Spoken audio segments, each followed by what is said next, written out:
Hello everyone and welcome back to my Bold and Beautiful 29 YouTube channel. I hope you guys are having a wonderful day. Before we start, please hit the subscribe button and give this video a thumbs up.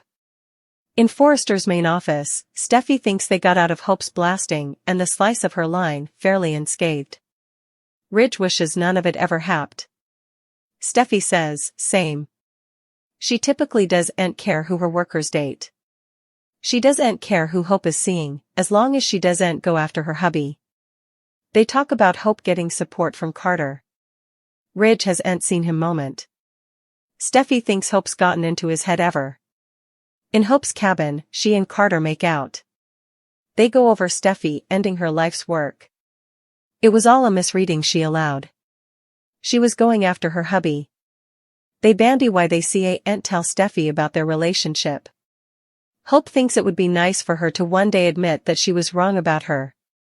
Carter's titled to the office to try and get through to Ridge one further time. Brooke comes by and says she hasn't had any luck. Carter wants to try one further time with him and Steffi before Brooke asks, before what? Carter just says he has to turn this around for everyone's sake. Finn arrives at Il Giardino, where Cleric tells him he wants to talk about Hope. I'm upset about my son. He heard she was fired by his woman. Finn asks if he heard what pushed Steffi to do that. Deacon says Brooke told him what Steffi thinks she saw, and what happened. Finn says Brooke's not objective when it comes to her son. Deacon asks, as opposed to Steffi, who has an ongoing vendetta against Hope for times? Finn replies, what about me? The person she threw herself at again. Cleric tells Finn that Steffi is acting bullheaded. You've got to try and get through to her, man. Before she does presently damage than she formerly has. Finn asks Deacon if he's asking him to support his son over his own woman. Cleric just wants him to tell Steffi that occasionally effects aren't what they appear to be. Finn shrugs, occasionally they are. Like Hope dressed in lingerie on top of me on the office. Cleric demurs that she tripped. Finn says he was there. Cleric dubieties she intended to betray him. Finn argues it's happened ahead. He knows how important Cleric cares about Hope, but she's been doing effects that haven't been like her for a while now. Maybe it's time she sought professional help. She's her own worst adversary right now. None of this is Steffi's fault. In the cabin, Hope tells Brooke that effects can't stand the way they are. Brooke is sure Carter will try, she's tried too.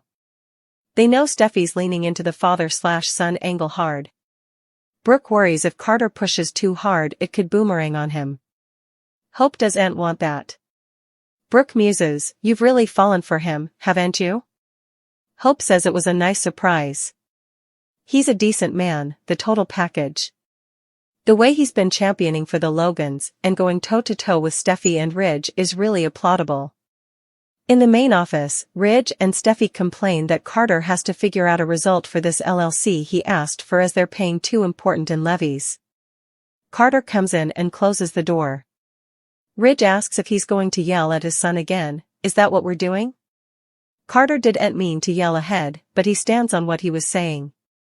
They need to reinstate Hope for the future. So, come on, let's do that. Please. At Il Giardino, Deacon says he'd no way ask Finn to turn against Steffi. Finn says he would indeed if he wanted him to. They go over Hope reading more into their fellowship than there was, and Finn reprises that he wouldn't lobby his woman. On Hope's behalf. As Steffi's hubby, she has his full support. In Hope's cabin, she hates that her mama is in the middle of this battle. Talk turns back to her leaning on Carter. Having someone who believes in her means the world. She believes in Carter too, and his vision for Forrester Creations. But Ridge and Steffi are disrespecting him too. Carter wouldn't allow himself to be their punching bag. She hopes he'll be suitable to get through to Ridge, perhaps indeed in a way Brooke hasn't been suitable to yet. At Forrester, Carter rants about demanding to reinstate Hope for the future and also to expand the company into a global luxury brand. The company rests on the strength of the head developer right now. It would deteriorate if commodity happened to Ridge. They need to take his advice and not conciliate him or brush him off. Steffi isn't going to change her mind. Hope for the future is done. She thinks he's supporting Hope a little too important and she's starting to lose faith in his capability to do what's stylish for the company. Carter appeals to Ridge. He agrees with Steffi. Carter is losing his perspective. He wants him to concentrate on the LLC and leave them to run the company. Do your job. Latterly, Steffi and Ridge agree that commodity has changed with Carter. She thinks Hope is impacting him. Finn arrives and kisses Steffi. They modernize him that Carter is still backing Hope.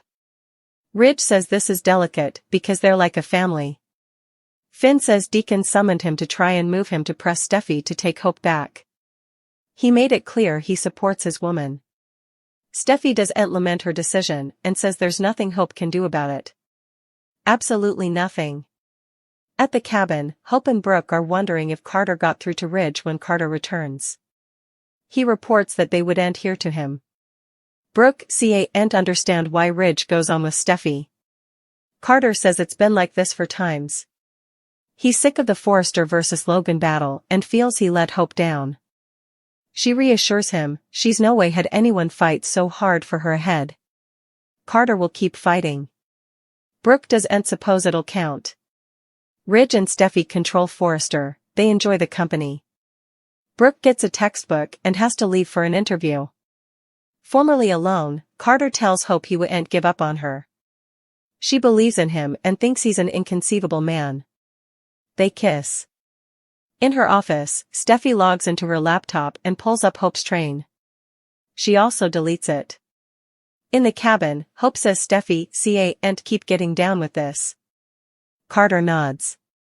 Both Carter and Deacon make the case for Hope, but will they be successful? These images exercise some big moments that you wouldn't want to miss. It looks like Deacon and Finn have a difference of opinion at Il Giardino. Deacon doesn't look too pleased with his natural son-in-law. Most probably, they're arguing over Steffi firing Hope. Meanwhile, at Forrester Creations, Carter looks frustrated as he tries to fight for Hope for the future and Hope while Ridge and Steffi don't look at all convinced. They probably don't understand why Carter is fighting so hard. At Hope's, she and Brooke have some coffee and a serious discussion. Latterly, Carter arrives and he and Hope grasp. Check it all out in the slideshow below. Steffi has some surprises ahead of her. Although Steffi thinks she's got it all figured out, there are some forthcoming exposures that are sure to catch her off guard. Steffi eventually decided to take charge and give Hope Logan the charge from Forrester Creations. Ever since Steffi threw Hope out of the structure, she stood her ground and is doing her stylish to make sure she keeps Ridge Forrester's support. Still, Steffi doesn't have all the data since she fired Hope grounded on some confusion in the design office. The lingerie situation with John Finnegan was the tilting point that made Steffi decide she'd had enough. Of course, there were other factors involved, like the floundering fiscal status of Hope's line and Steffi's longtime feud with her. Indeed so, it was that Hope and Finn misreading that really pushed Steffi over the edge. In an interview with SOD, Jacqueline McInnes would opened up about Steffi's decision to shoot Hope quilting. When asked if there was anything that might change Steffi's opinion of Hope, Wood shut down that idea and claimed Steffi was truly done. It makes sense that Steffi's opinion of Hope would be enough set in gravestone after all these times of colliding. Indeed, after Steffi discovers the verity about Hope and Carter Walton's love, that'll inescapably just make her a whole new kind of angry. Wood also talked about the jotting for Steffi and how much she's putatively loving this interpretation of her character. Steffi clearly isn't being a pushover in this plot, so Wood's getting to play Steffi's strength. It's awful when Steffi is in normal CEO, mama, and woman mode, which is completely possible in real life. But I'm always thankful to Brad Bell when he writes strong Steffi, Wood said. Whenever Steffi has a purpose or lands in predicaments, Wood appreciates that since it gives her new amusement challenges to attack. As for what the future holds, Jacqueline McInnes couldn't give too much down.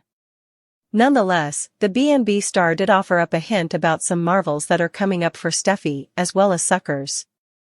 All I can say is it'll get further violent, more fabulous, and the twists will blow Steffi, and hopefully the followership, down, Wood teased.